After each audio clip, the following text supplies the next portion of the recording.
আসসালামু আলাইকুম। আপনারা কেমন আছেন? আর কিছুক্ষণ পর আমাদের জীবন থেকে ২০২৪ সালটা নেই হয়ে যাবে। আবার নতুন সাল ২০২৫ কে আমরা নতুন আশা নিয়ে, বেঁচে থাকার প্রেরণা নিয়ে আবার শুরু করব ২০২৫ সাল। তাই সবাইকে জানাই ২০২৫ সালের জন্য শুভেচ্ছা বা হ্যাপি নিউ ইয়ার। এই হ্যাপি নিউ ইয়ারকে কেন্দ্র করে আমার কিছু বন্ধু, কিছু ভাই বা এলাকার গণ্যমান্য ব্যক্তিরা বিভিন্ন অনুষ্ঠানে মেতে উঠবেন। এতে আমি দ্বিমত পোষণ করছি না, বা আমি বড় আলেম না ইসলামের যে ফতোয়া দেব। নতুন বছরকে বরণ করার জন্য আলোকসজ্জা করতে পারেন, সমস্যা নেই। ভালো খাবার আয়োজন করলেন ফ্যামিলির জন্য বা বন্ধু বান্ধবকে নিয়ে, অভিনন্দন, স্বাগতম। কিন্তু যে আপনারা আতশবাজি বা বিকট শব্দ করে পটকা ফুটানো, এটার জন্য আমার আপত্তি রয়েছে। কারণ বিগত বছরগুলোতে দেখা গিয়েছে যে ফানুস ফানুসে আগুন দিয়ে আপনারা আকাশে উড়িয়ে দিচ্ছেন।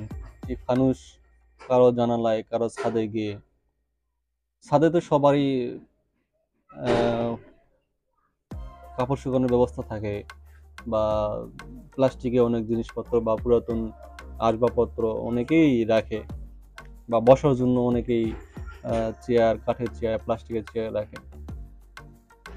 তো যখন আপনি কোনো ফানুস উড়িয়ে দিলেন কোনো কারণে, যদি ফানুসের গায়ে আগুন লেগে একটু সাইড হয়ে কোনো ছাদে গিয়ে পড়ে, ফানুসে তো মোম দেওয়া থাকে, মোমে আগুন দেওয়া হয়, এই মোমটা গলতে কিন্তু সময় লাগে।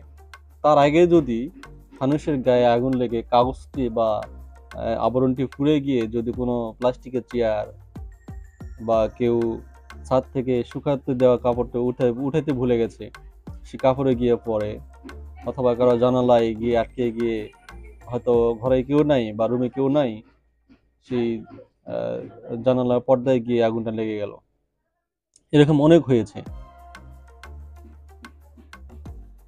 তো সতর্ক করার পরে আমি গত বছর দেখেছি, গত বছর ছাদে উঠে দেখেছি প্রচুর প্রচুর ফানুস উড়িয়েছে।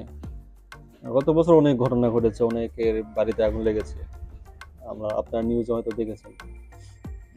আবার আরেকটা বিষয়, সেটা হচ্ছে চতুর্দিকে যে পটকাগুলো ফুটানো হচ্ছে বিকট শব্দ করে, এই শব্দগুলোর কারণে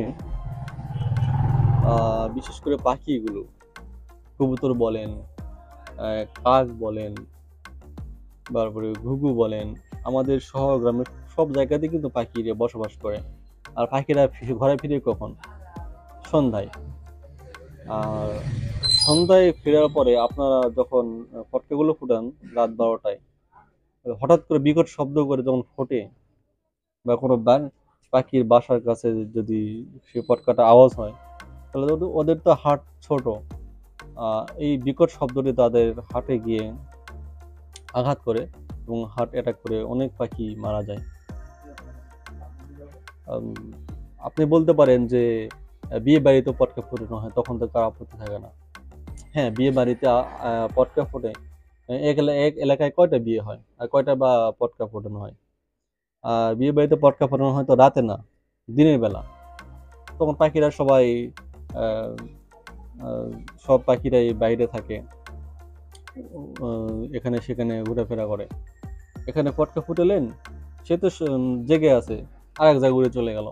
কিন্তু রাতের বিষয়টা হয় যখন রাত ১২টায় একসঙ্গে, একই সঙ্গে একই এলাকায়, ধরেন যে ১০ কিলো বা ৫ কিলো মিলিয়েই ধরলাম, ৫ কিলো এরিয়ার মধ্যে না হলেও ধরেন যে কমই বললাম, ৫০০ ৫ কিলোর মধ্যে ৫০০ পটকা ফোটে।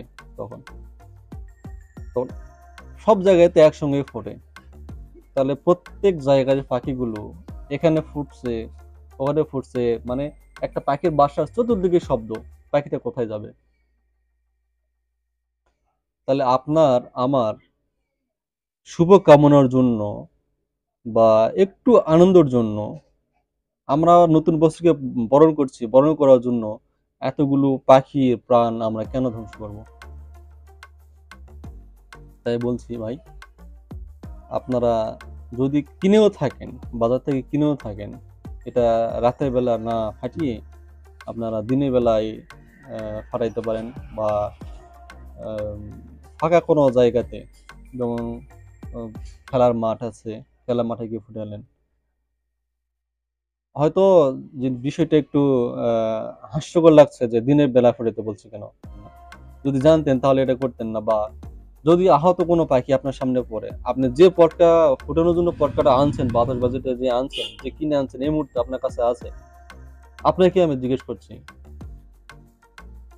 আপনার সামনে যদি কোনো আহত পাখি দেখেন, বা অ্যাক্সিডেন্টলি কোনো পাখি কারোর সাথে ধাক্কা লেগে, বা কোনো গাড়ির সঙ্গে ধাক্কা লেগে, কিংবা কোনো গাছের সঙ্গে ধাক্কা লেগে কোনো কারণে আপনার সামনে পড়ে গেল, আপনি কি পাখিটাকে ধরে নিয়ে গাছে উঠে দিবেন না, বা একটু বাঁচানোর চেষ্টা করবেন না? অবশ্যই করবেন। কিন্তু কেন তাহলে ভাই আপনি সুস্থ পাখিকে মারতে চাচ্ছেন? এটি আমার প্রশ্ন আপনাদের কাছে। তো সবাইকে নতুন বছরের শুভেচ্ছা জানিয়ে আবারও অনুরোধ করছি সবার কাছে যে আপনারা অন্তত পটকা ফাটানো থেকে একটু বিরত থাকেন।